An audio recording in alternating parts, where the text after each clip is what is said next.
Mr. Bento for Orion Perez Dumdum for better Philippine economy and support for MSMEs, saka ease of doing business, saka maganda yung idea ni Dr. Pedro, Manila, Greater Manila Bay Area, including Cavite, Laguna, Bulacan, Batangas, Bataan.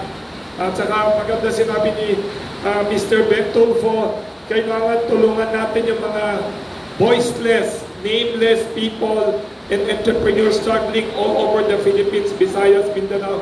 And open mind tayo sa mga ideas ni Mr. Dumdum na we have to be welcoming to foreign investors, but more investors, not more OFWs going out of the country.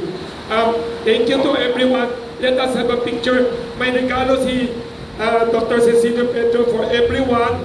Ito, happy toothpaste with dishwashing and mouthwash. All the media friends natin may regalong ganyan.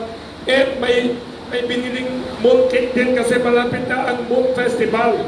May tinatawag na Mid-Autumn Festival malapit na. So may special mooncake na pinahanda si Dr. Cecilio Pedro, pinabili kay Mr. Eduardo Cobanquiat ng MMCCCI. Picture tayo. And then, of course, sa Pandesal Forum lahat may pandesal.